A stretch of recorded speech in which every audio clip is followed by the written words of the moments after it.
kabarnya hari ini? Semoga teman-teman semua dalam keadaan sehat, baik, bersyukur terus, dan tentunya harus selalu bahagia ya. Nah, untuk kesempatan kali ini, aku bersama teman-teman yang lain akan memberikan sesuatu untuk kalian semua. Nah, tanpa perpanjang waktu lagi, mari kita mulai.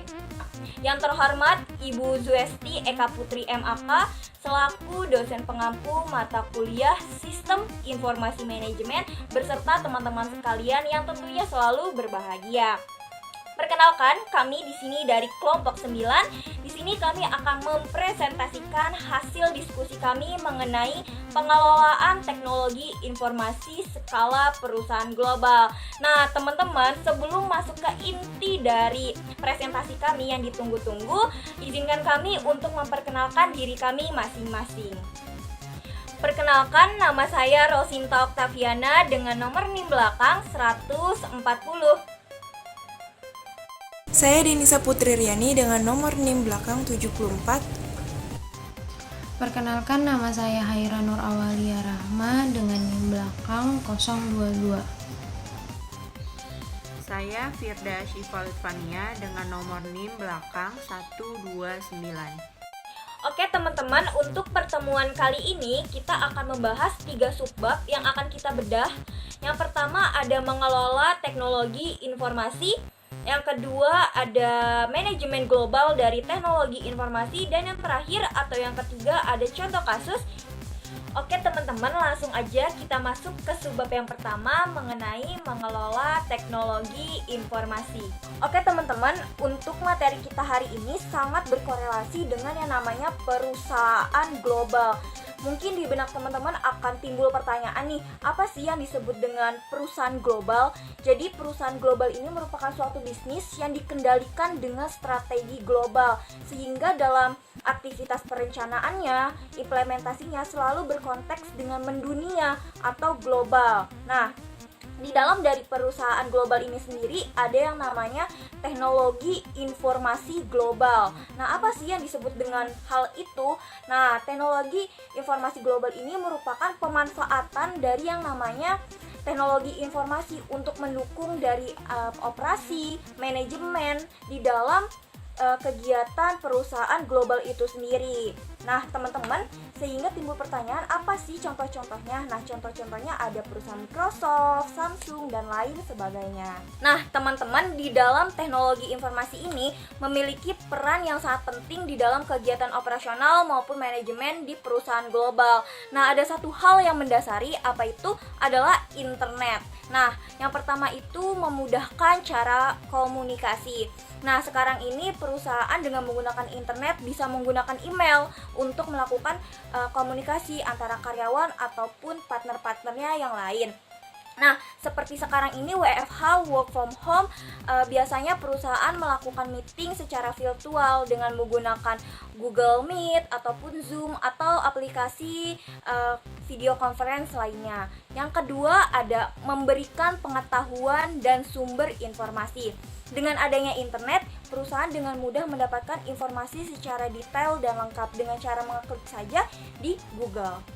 Selanjutnya yang ketiga ada manajemen data. Nah, dengan adanya internet, perusahaan tidak perlu lagi menggunakan lemari-lemari arsip yang banyak. Nah, dengan adanya internet, perusahaan hanya perlu melakukan database. Nah, di situ perusahaan bisa melakukan mendokumen data-datanya secara virtual sehingga lebih simpel dan tentunya lebih murah. Yang keempat ada sistem informasi manajemen. Nah, informasi manajemen ini memungkinkan perusahaan untuk melacak data penjualan, biaya, ataupun tingkat produktivitas di dalam perusahaan global itu sendiri. Nah, selanjutnya yang kelima adalah customer relationship management. Nah, di sini perusahaan bisa melakukan hubungan yang baik dengan konsumennya dengan melakukan call atau yang lainnya dengan menggunakan internet. Dan yang terakhir atau yang keenam ada aktivitas bisnis selama 24 jam. Nah, berbeda dengan offline yang tidak bisa secara buka 24 jam, tetapi dengan online, dengan adanya internet, kita bisa membuka perusahaan secara 24 jam dengan menggunakan sistem internet yang telah tersedia. Oke teman-teman, selanjutnya ternyata strategi dari penggunaan teknologi informasi ini sendiri adalah untuk menggapai tujuan dari perusahaan global atau perusahaan dunia, di mana bisa dikatakan bahwa teknologi informasi ini bisa menjadi jembatan perusahaan global untuk menggapai goals-nya atau tujuan yang ingin mereka capai. Nah, dalam penggunaan teknologi informasi ini sendiri, ada beberapa hal yang harus diperhatikan oleh perusahaan global atau perusahaan dunia. Yang pertama, bagaimana sih kemampuan perusahaan dalam menggunakan teknologi informasi di masa saat ini dan masa yang akan datang. Yang kedua, bagaimana biaya teknologi informasi saat ini, apakah cukup untuk kegiatan bisnisnya. Dan yang terakhir atau yang ketiga, belajar dari kegagalan dan kesuksesan masa lalu, karena hal ini bisa menjadi bahan evaluasi kita. Oke teman-teman, selanjutnya ada mengelola teknologi informasi. Nah, di sini ada beberapa alasan mengapa dalam mengelola teknologi informasi ini harus dilakukan dengan baik dan benar. Yang pertama adalah tata kelola teknologi informasi yang baik dapat menekan biaya. Nah, dengan mengelola dengan baik, biasanya akan menekan biaya 20% dengan perencanaan yang baik. Nah, yang kedua ada teknologi informasi adalah sesuatu yang mahal, maka dalam melakukan kegiatan yang berhubungan dengan teknologi informasi harus dilakukan secara fleksibel. Nah, yang ketiga ada penggunaan teknologi informasi yang meluas. Nah, di sini kita harus mengelola teknologi informasi secara baik karena jaringannya begitu luas antara satu dengan yang lainnya. Oke, selanjutnya untuk yang keempat, teknologi informasi ini dapat memberikan peluang dan juga dapat memberikan ancaman bagi perusahaan global ini sendiri. Nah, jika perusahaan global mengelola teknologi informasi secara baik dan benar, maka akan diberikan peluang. Tetapi kalau sebaliknya akan dijadikan bumerang atau dapat ancaman dari teknologi informasi ini sendiri. Nah, untuk yang kelima, ternyata dengan mengelola teknologi informasi yang baik, ini merupakan suatu hal yang kritis bagi perusahaan, karena dengan mengelolanya dengan baik, maka citra perusahaan global di halayak luas akan baik dan performanya pun akan baik, sehingga tujuan dari perusahaan global akan mudah untuk digapai atau dicapai. Nah, selanjutnya teman-teman, yang keenam, ternyata nilai dari teknologi informasi lebih dari sekedar teknologi yang baik, karena teknologi informasi merupakan kunci utama perusahaan untuk menggapai segala goals-nya atau tujuannya. Nah, yang ketujuh ada manajemen senior memiliki keterbatasan. Nah, dengan pengelolaan teknologi informasi yang baik, ini bisa membantu keterbatasan manajemen senior itu. Nah, yang terakhir atau yang kedelapan adalah perusahaan yang maju mengelola teknologi informasi dengan cara yang berbeda-beda. Nah, di sini perusahaan global tentunya memiliki tujuan dan goals yang berbeda-beda antara perusahaan satu dengan perusahaan yang lainnya, sehingga cara yang digapainya pun juga berbeda-beda. Oleh sebab itu, perusahaan harus mengelola teknologi informasi secara baik dan benar sesuai dengan tujuan yang ingin digapainya. Oke teman-teman, kita next ke bahasan selanjutnya. Nah, di sini ternyata dalam penerapan pengelolaan teknologi informasi di dalam perusahaan global atau perusahaan dunia, ternyata ada dua model kendali. Nah, apa aja tuh? Yang pertama ada model kendali teknologi informasi, dan yang kedua ada model kendali bisnis. Nah, kita bahas satu-satu ya. Nah, yang pertama, model kendali teknologi informasi. Nah, di sini perusahaan harus memahami betul nih terkait dengan keterbatasan dan resiko dari teknologi informasi yang mereka gunakan. Karena sesuai sama penjelasan kita sebelumnya, bahwasannya teknologi informasi ini merupakan kunci awal bagi perusahaan untuk menggapai tujuannya. Nah, yang kedua, model kendali bisnis. Di sini perusahaan melakukan restrukturisasi terhadap kegiatan operasionalnya dengan ditunjang teknologi informasi.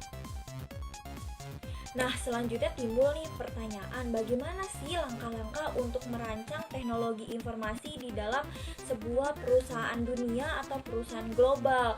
Nah, yang pertama, langkah yang harus kita lakukan adalah kita tentuin dulu domain. Nah, yang kedua, menentukan kontrol proses yang diprioritaskan pada domain PO dan AI.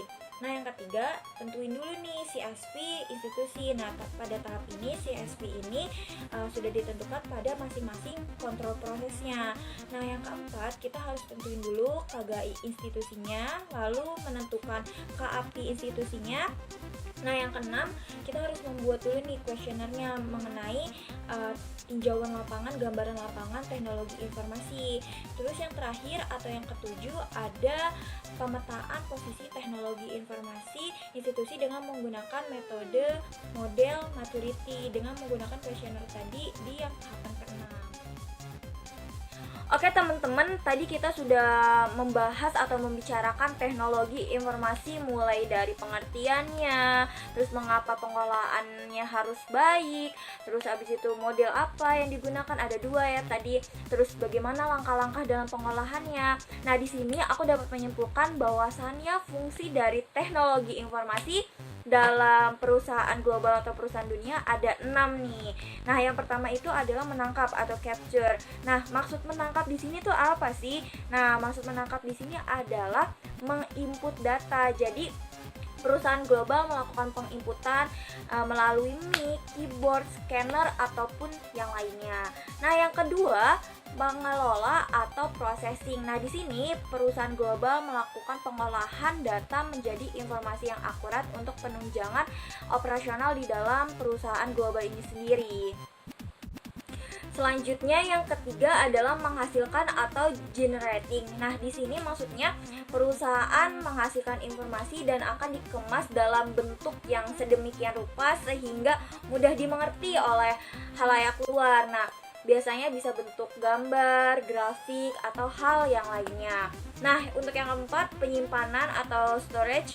Nah, di sini sebenarnya kita udah spill ya di awal. Nah, jadi teknologi informasi ini dapat melakukan penyimpanan baik melalui hard disk, flash disk, ataupun hal yang lainnya melalui media yang sudah tersedia di dalam teknologi informasi yang tentunya lebih simpel dan lebih murah daripada melakukan secara manual. Nah, selanjutnya untuk yang kelima ada mencari kembali atau retrieval. Nah, di sini dalam penggunaan teknologi informasi kita bisa mendapatkan informasi yang lalu dengan cara mencari dengan mengklik saja lebih mudah seperti itu. Misalnya kita membutuhkan dana ataupun data dari penjualan di tahun lalu, kita tinggal mencari saja, kita tinggal mengklik keywordnya dan nanti bakal keluar. Nah, yang terakhir atau yang keenam adalah mentransmisi atau transmission. Nah, di sini dengan penggunaan teknologi informasi, perusahaan dapat mengirimkan data dan informasinya dari lokasi satu ke lokasi yang lainnya. Nah, ini biasanya bisa menggunakan email perusahaan untuk mengirimkan data mungkin ke suppliernya atau ke karyawannya atau ke rekan kerja yang lainnya. Nah, jadi dapat disimpulkan bahwasannya fungsi dari teknologi informasi ini sangat berguna bagi perusahaan. Oke teman-teman, ternyata selain teknologi informasi memiliki fungsi yang sedemikian banyak bagi perusahaan global, ternyata tidak sampai situ, ternyata teknologi informasi ini mempunyai peranan yang mendasar nih di dalam kegiatan manajemen atau operasional di dalam perusahaan global atau perusahaan dunia. Nah, ada 4 nih hal yang mendasarnya. Yang pertama adalah fungsi operasional. Apa yang dimaksud dengan hal ini? Jadi dengan adanya teknologi informasi membuat struktur organisasi di dalam perusahaan global menjadi lebih ramping. Nah, maksudnya gimana? Jadi struktur dari organisasinya ini menjadi lebih to the point, langsung mengakar ke yang menjadi inti masalah, tidak melebar dan tidak bertele-tele. Nah, selanjutnya teman-teman, untuk yang kedua ada fungsi monitoring dan kontrol. Nah, di sini kita bisa menyimpulkan dari bahasan-bahasan kita yang sebelumnya sampai saat ini bahwa teknologi informasi memiliki hubungan yang sangat erat di dalam perusahaan global dalam menjalankan operasionalnya. Nah, Di dalam menjalankan kegiatan operasionalnya, tentunya perusahaan global memiliki kekurangan ataupun keterbatasan dalam sistem manajerialnya. Nah, di sini teknologi informasi dapat membantunya dalam hal memonitoringnya atau mengontrolnya, sehingga ini sangat berkaitan dan sangat penting di dalam kegiatan perusahaan global. Selanjutnya ada yang ketiga, yaitu fungsi planning dan decision. Nah, maksud di sini jadi teknologi informasi bisa membantu perusahaan dalam membuat planning pekerjaannya apa yang ingin ia gapai gitu, untuk menggapai sebuah goalsnya atau tujuan akhir dari perusahaan global ini sendiri. Nah, dengan adanya teknologi informasi yang dikelola dengan baik, maka perusahaan bisa mengambil sebuah keputusan yang sangat baik nih, yang bisa menunjang kegiatan operasional dan manajemennya, sehingga tujuan dari kegiatan atau goals yang ingin dicapainya itu lebih mudah untuk diraih oleh perusahaan global karena adanya keputusan yang baik dan juga yang sangat efektif dari adanya teknologi informasi ini. Nah, untuk peranan yang terakhir atau yang keempat ada fungsi communication. Nah, di sini teknologi informasi bisa menjadi penunjang bagi perusahaan global untuk berkomunikasi dengan karyawannya, dengan konsumennya, dengan suppliernya, atau dengan rekan-rekan yang lain. Nah, di sini teknologi informasi dapat berfungsi sebagai alat untuk berkomunikasi, berkolaborasi, berkorporasi, dan juga untuk berinteraksi dengan sesama rekannya. Nah, sehingga tujuan-tujuan yang ingin digapai dari sebuah perusahaan global dengan mudah untuk digapai. Nah, selanjutnya akan dijelaskan oleh rekan saya. Terima kasih.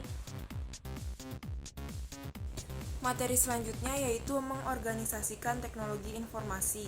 Seiring dengan perkembangan karakteristik masyarakat modern yang memiliki mobilitas tinggi di mana kebutuhan akan layanan yang fleksibel, serba mudah, serta mengejar efisiensi di segala aspek termasuk bisnis, perusahaan yang memanfaatkan teknologi informasi secara tepat mempunyai keunggulan kompetitif di dalam bisnis dibandingkan pesaingnya, di mana mempunyai profit yang lebih tinggi, time to market yang lebih cepat, dan memperoleh nilai tambah dari investasi teknologi informasi.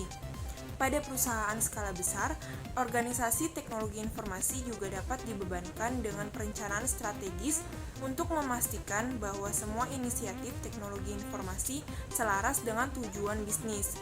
Dengan dijadikannya teknologi informasi sebagai bagian dari proses bisnis perusahaan, muncullah organisasi teknologi informasi. Pada kenyataannya, saat ini mayoritas organisasi teknologi informasi di dunia menganut model sentralisasi. Hal tersebut dapat terlihat dari grafik berikut ini.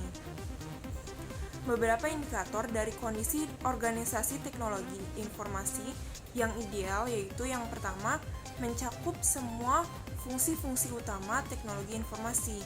Kedua, mencakup siklus manajemen, plan, do, check, act. Yang ketiga, posisi organisasi teknologi informasi cukup strategis dalam menjalankan fungsinya. Yang keempat, fungsi kontrol dilakukan relatif independen.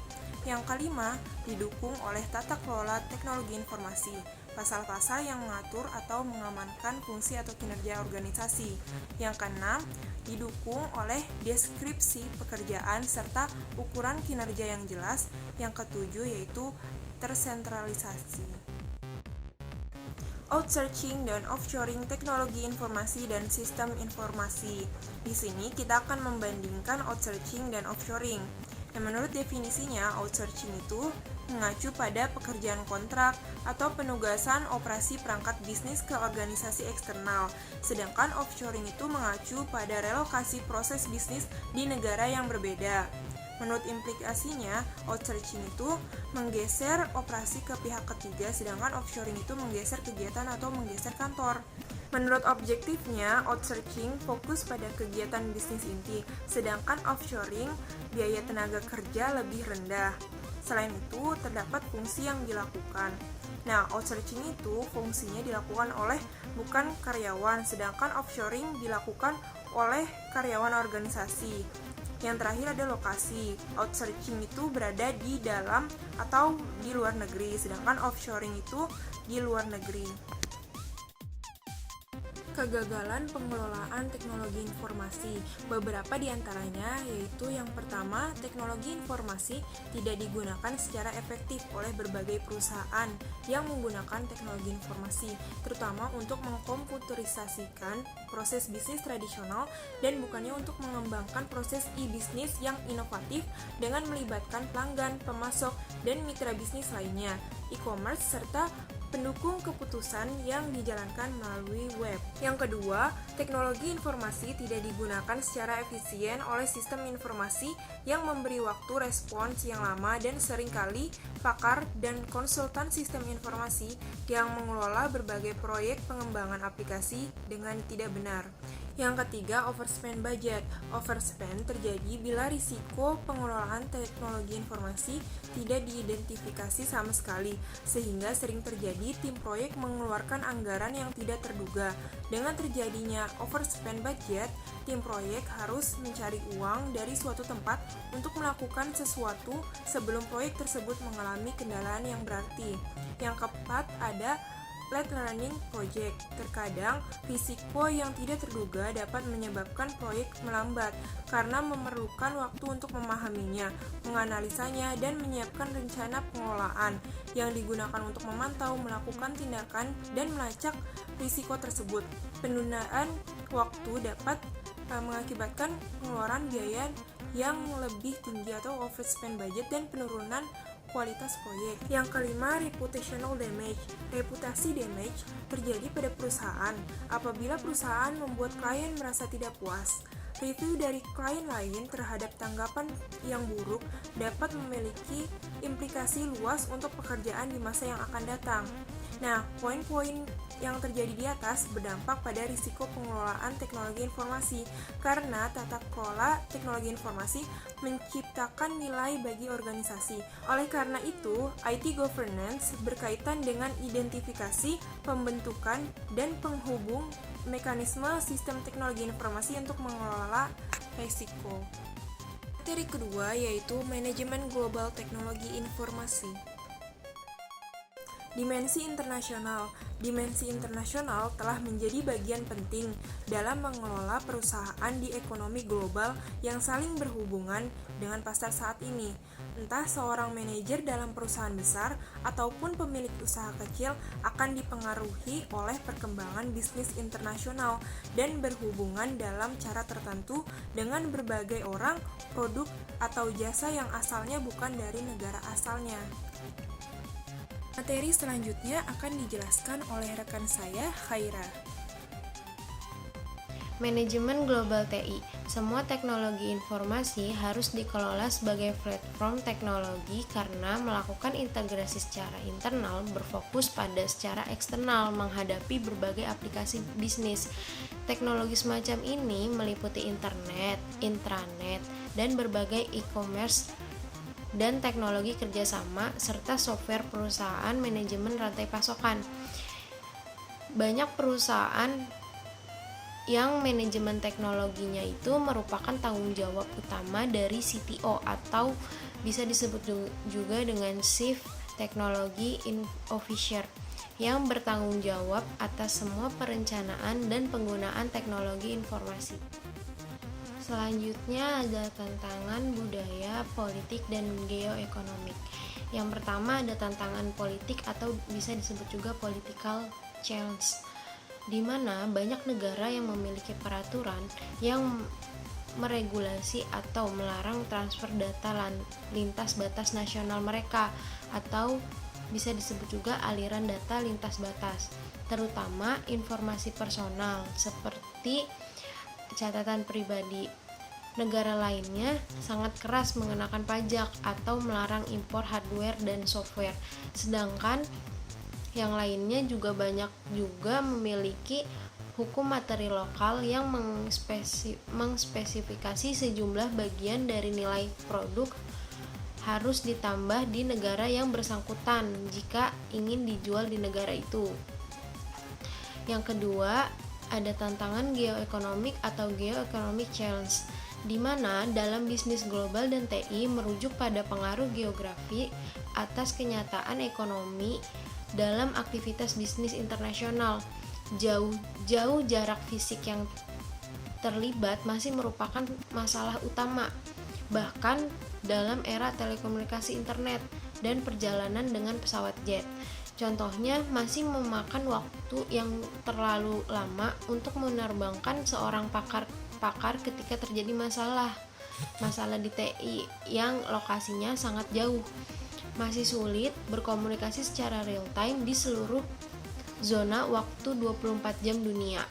Yang ketiga, ada tantangan budaya atau culture challenge, di mana menghadapi bisnis global dan para manajer TI memasukkan berbagai perbedaan dalam bahasa, ketertarikan budaya, agama, kebiasaan, perilaku sosial, dan filosofi politik. Tentu saja para manajer TI global harus dilatih dan menajamkan pemahaman atas perbedaan budaya semacam ini sebelum mereka dikirim ke luar negeri atau dibawa ke negara asal perusahaannya. Selanjutnya ada strategi global bisnis teknologi informasi, di mana strategi lintas negara yang mengintegrasi aktivitas bisnis atau TI global mereka melalui kerjasama dekat dan saling ketergantungan antara anak perusahaan mereka di seluruh dunia dengan kantor pusat perusahaan. Bisnis bergeser menjauh dari yang pertama, strategi multinasional dengan anak perusahaan di luar negeri beroperasi secara mandiri. Yang kedua, ada strategi internasional dengan anak perusahaan mandiri tetapi tergantung pada kantor pusat untuk berproses produk atau ide baru. Yang ketiga, ada global dengan operasi perusahaan di seluruh dunia dikelola secara intensif oleh kantor pusat. Selanjutnya ada aplikasi global bisnis TI, di mana aplikasi teknologi informasi yang dikembangkan oleh perusahaan global bergantung pada strategi bisnis dan TI serta keahlian dan pengalamannya dalam TI tersebut. Akan tetapi, aplikasi TI juga bergantung pada berbagai jenis penggerak bisnis global atau disebut juga global business drivers, yaitu permintaan bisnis yang disebabkan oleh sifat industri dan persaingan atau tekanan lingkungannya. Salah satu contohnya adalah perusahaan penerbangan atau jaringan hotel yang memiliki pelanggan global, yaitu pelanggan yang melakukan perjalanan di banyak tempat atau memiliki operasi global. Selanjutnya akan dijelaskan oleh teman saya yang bernama Firda. Selanjutnya ada platform global bisnis IT. Perusahaan modern harus didorong oleh data, inovatif, dan mampu mengukur serta merespon dinamika pasar dengan cepat. NetSuite OneWorld menghadirkan platform manajemen bisnis global real-time dan terpadu untuk perusahaan yang mengelola operasi multinasional dan multi-anak perusahaan di sebagian kecil dari biaya solusi ERP tradisional di lokasi. NetSuite OneWorld membantu bisnis global meningkatkan efisiensi operasional dengan memberikan visibilitas dan konsolidasi real-time dan memberikan fleksibilitas untuk menyesuaikan solusi kebutuhan korporasi dan anak perusahaan tertentu. Contoh dari platform tersebut ada yang pertama Global ERP yang dapat menyesuaikan perbedaan mata uang, perpajakan, dan kepatuhan hukum di tingkat lokal dengan konsolidasi dan roll up bisnis regional dan global. Yang kedua ada Global E-commerce digunakan untuk melakukan e-commerce di seluruh dunia dengan toko web multi bahasa, multi mata uang, multi negara, dan multi merek yang semuanya dapat dijalankan dan dikelola dari satu sistem NetSuite. Yang ketiga ada Global Service Resource Planning atau SRP untuk menyederhanakan siklus hidup layanan lengkap dari pemasaran ke manajemen proyek, pengiriman layanan, manajemen penagihan, dan pendapatan. Dan yang terakhir ada Global Business Intelligence yang menyediakan visibilitas real-time di seluruh perusahaan Anda, memungkinkan akses yang belum pernah terjadi sebelumnya ke data keuangan, pelanggan, dan bisnis di seluruh dunia. Selanjutnya ada isu global data access. Isu-isu akses data global selama ini merupakan subjek kontroversi politik dan hambatan teknologi dalam operasi bisnis global selama bertahun-tahun, tetapi telah menjadi makin jelas bersama dengan pertumbuhan internet serta tekanan e-commerce. Contoh utama adalah isu tentang aliran data lintas negara, atau Transborder Data Flow yang disingkat TDF, yang memungkinkan aliran data melintasi batas internasional melalui jaringan telekomunikasi sistem informasi global. Banyak negara, terutama yang termasuk Uni Eropa, melihat TDF sebagai pelanggaran hukum privasi mereka, karena dalam banyak kasus data mengenai individu dipindahkan keluar dari negara tersebut tanpa penjagaan privasi yang jelas. Selanjutnya, ada pengembangan sistem global. Pada dasarnya terdapat konflik antara persyaratan sistem lokal dengan global, dan terdapat kesulitan dan menyepakati fitur sistem bersama seperti interface pemakai yang multibahasa serta standar desain yang fleksibel. Semua usaha ini harus dilakukan dalam lingkungan yang menyebarkan keterlibatan dan kepemilikan dari sistem oleh para pemakai akhir lokal. Isu perkembangan sistem lainnya timbul dari gangguan yang disebabkan oleh aktivitas implementasi sistem dan pemeliharaannya. Contohnya, gangguan dalam giliran kerja ketiga di New York akan menimbulkan gangguan layanan tengah hari di Tokyo.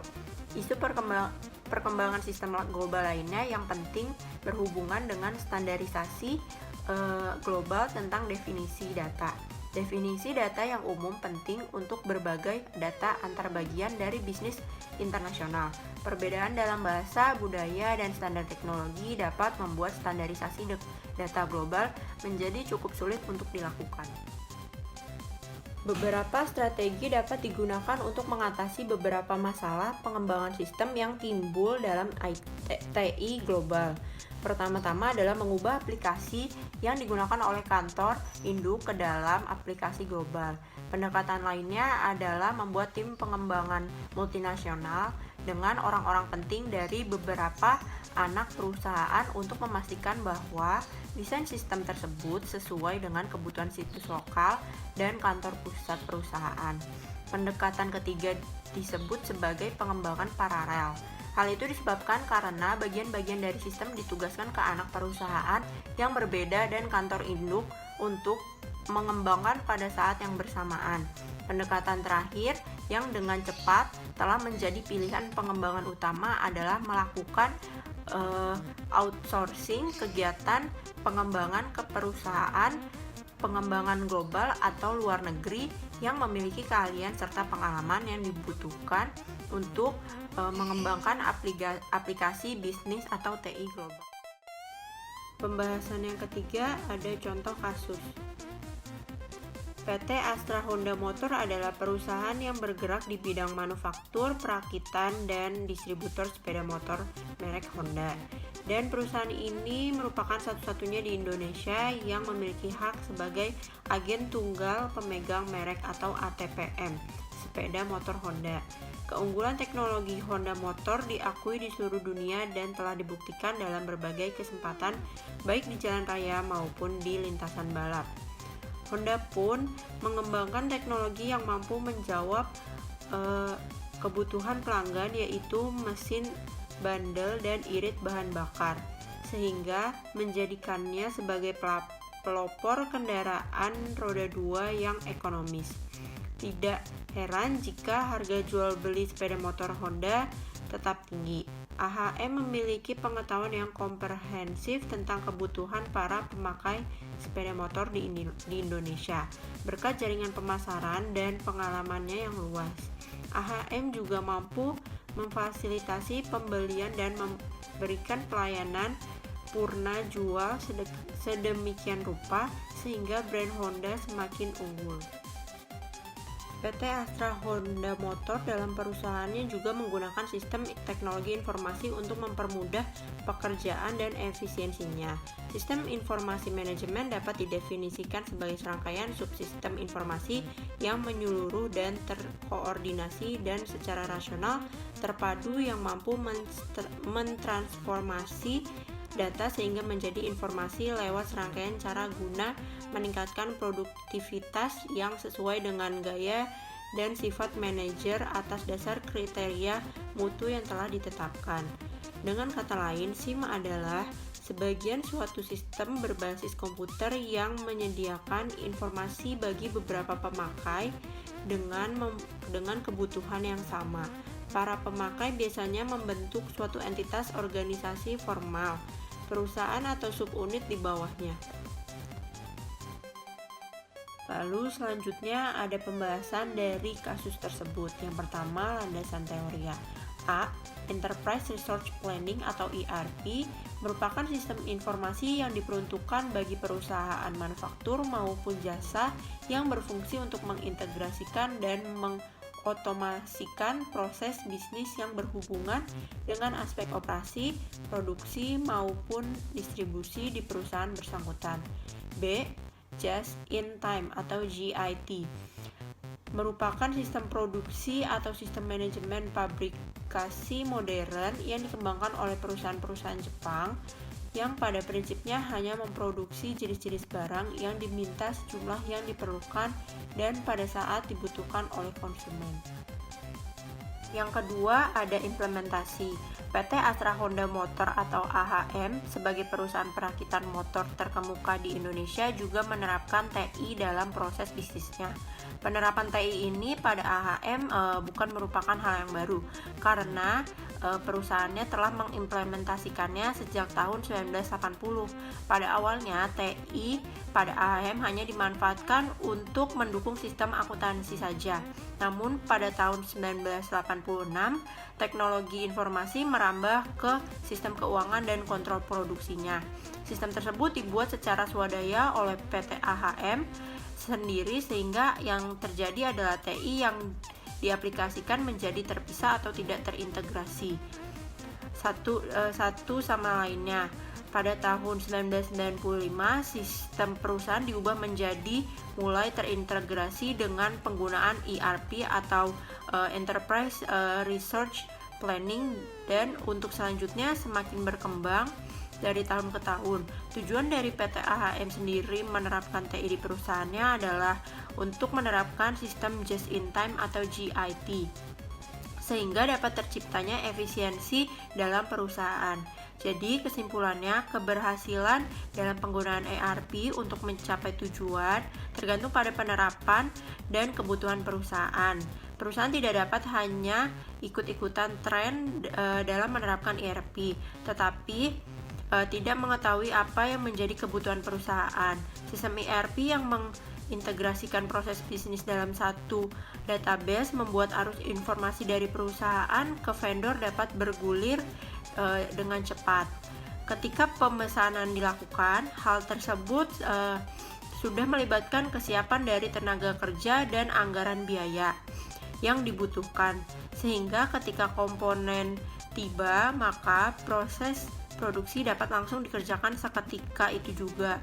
Hal tersebut sangat mendukung pada konsep JIT di mana inventory dapat diminimalisir dengan proses produksi yang berjalan cepat tersebut. Dengan adanya sistem informasi ini, perusahaan akan lebih menghemat pengeluaran, mempercepat pekerjaan dan lebih efisien. Sekian presentasi dari kelompok kami, kurang lebihnya mohon maaf. Wassalamualaikum warahmatullahi wabarakatuh. I'm an icon, man, my girl about a 10. I should fuck her in a Benz.